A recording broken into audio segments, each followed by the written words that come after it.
Hello friends, कुछ और question solve करने की कोशिश करेंगे। तो सबसे पहले है कि let you and I go to the college. तो यहाँ पे क्या है, let you and me go to the college. यहाँ पे आई नहीं होगा, यहाँ पे मी होगा। क्यों? क्योंकि ये कह रहा है if two pronouns are joint by let and between. क्या लेट एंड बिटवीन के साथ ज्वाइंट हो, we use the objective form of pronoun. तो हम प्रोनाउन की कौन सी जो है वो फॉर्म यूज करेंगे? Objective form.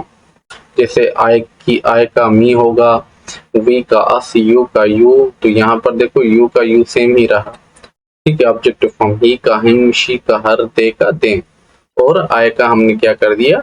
मी। तो ये होगा let you and me go to the college.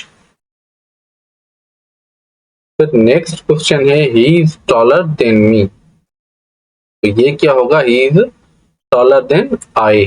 अब क्यों हुआ आई? रीजन देखिए, रूल कहता है कि आफ्टर देन और एस मीन्स, अगर यहाँ पर देखो अगर देन लिखा हुआ है, ठीक है, यहाँ पर देन लिखा हुआ है, अगर ये होता या एज होता, ठीक है, तो हम क्या करते हैं? वो यूज द सब्जेक्टिव और नॉमिनेटिव केस ऑफ प्रोनाउन। हम कौन सा केस लिखते हैं? सब्जेक्टिव, सब प्रोनाउन का सब्जेक्टिव या नॉमिनेटिव केस। तो हमने क्या किया, यहाँ पर देखें इज टॉलर देन आई, ठीक है। उसके बाद he is as happy as me. तो यहाँ पर क्या गलती है? मी की गलती है। यहाँ पर होगा he is as happy as I. क्यों? क्योंकि हमने पढ़ा है कि जब भी देन और एज आएगा तो हम क्या करेंगे? जो प्रोनाउन होगा वो हम उसको सब्जेक्टिव केस में या नॉमिनेटिव केस में उसको लिखेंगे। इसी तरीके से फिर एक और क्वेश्चन है कि इट इज मी। ये होगा इट इज आई। अब यहाँ पे थोड़ा सा देखें, यहाँ पे कहता है कि हेल्पिंग वर्ब के तौर पर अगर प्रोनाउन लगाना हो तो क्या करेंगे? सब्जेक्टिव केस में प्रोनाउन को इस्तेमाल करेंगे। जैसे is, am, are, was, were, has, have, had, will, shall, it is. ये सारे क्या हैं? हेल्पिंग वर्ब्स हैं। क्या हैं ये सारे? हेल्पिंग वर्ब्स हैं। तो अब जब ये जो है वो हेल्पिंग वर्ब के तौर पर अगर प्रोनाउन लगाना हो तो फिर क्या होगा? सब्जेक्टिव केस हम इस्तेमाल करेंगे। तो यहाँ पे देखो इट इज आई होगा, ना कि इट इज मी।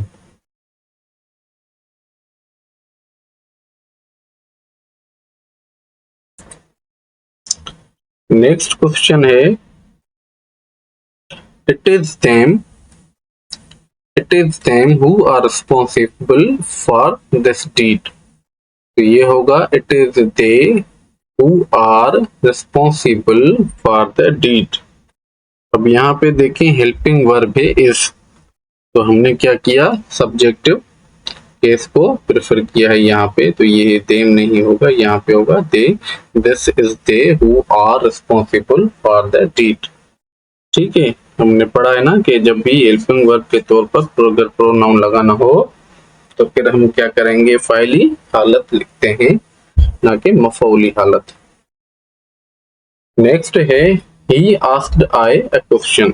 ये होगा he asked me a question, ना कि ही आस्क्ड अ क्वेश्चन। क्यों? क्योंकि आम वर्ब यानी ऐसा वर्ब जिसकी 3 फॉर्म बनती हो, उनके बाद प्रोनाउन की ऑब्जेक्टिव केस हम लिखते हैं। याद रखिए कि जब भी मेन वर्ब आ जाए, मेन वर्ब कौन से होते हैं? जिनकी 3 फॉर्म्स बनती हों, ठीक है, फर्स्ट, सेकंड एंड थर्ड। जैसे आस्क है, प्ले है। तो इनके बाद हम क्या लिखेंगे? प्रोनाउन कौन सा केस लिखेंगे? वो लिखेंगे ऑब्जेक्टिव फॉर्म, ठीक है। तो ये होगा he asked me a question. Next है he loved I more than his brother. तो ये होगा he loves me more than his brother. क्यों? क्योंकि यहाँ पर जो है वो असल वर्ब, मेन वर्ब, ठीक है, कॉमन वर्ब, आम वर्ब वो इस्तेमाल हुई है, वो लिखी गई है, जिसकी 3 फॉर्म बनती है, जिसकी देखे जैसे लव, लव्ड, लव्ड। ठीक है, तो इसके बाद हम क्या करेंगे, मी लिखेंगे ना कि आई। ये होगा he loves me more than his brother. Next है he is taller than all of we. तो हमने पहले भी पढ़ा है कि देन के बाद अगर ऑल या बोथ आए तो क्या करते हैं, ऑब्जेक्टिव केस लिखते हैं। तो ये होगा he is taller than all of अस, ना कि ऑल ऑफ वी। ठीक है, ऑल ऑफ वी गलत होगा, क्यों? क्योंकि देन के बाद हमेशा याद रखें अगर बोथ या ऑल आए तो उसका क्या लिखेंगे, he is taller than all of us. फिर he is stronger than all of we. Next है he is stronger than all of we. तो ये क्या होगा, he is stronger than all of us होगा। क्यों? हमने ऊपर एक सेंटेंस में ही पढ़ा है, वो कहता है ऑल के बाद, सॉरी देन के बाद अगर ऑल आ जाए या बोथ आ जाए तो हम क्या करते हैं, ऑब्जेक्टिव फॉर्म लिखेंगे।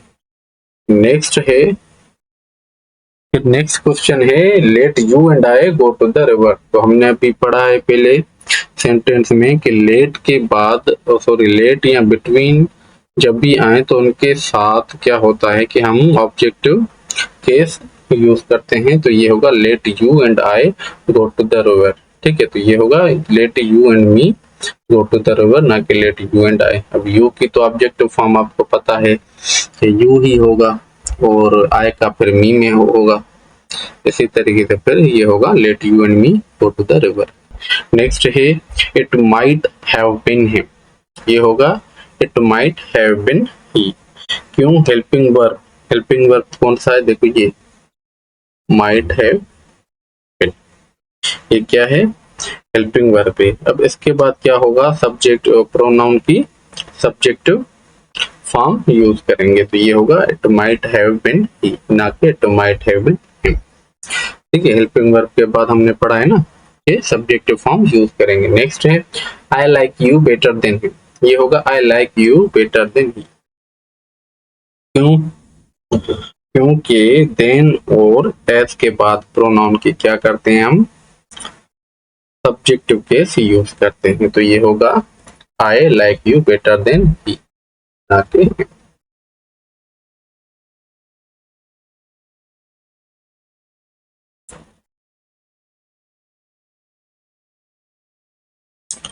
नेक्स्ट क्वेश्चन है let Sabia and I go there. तो ये होगा let Sabia and me go there.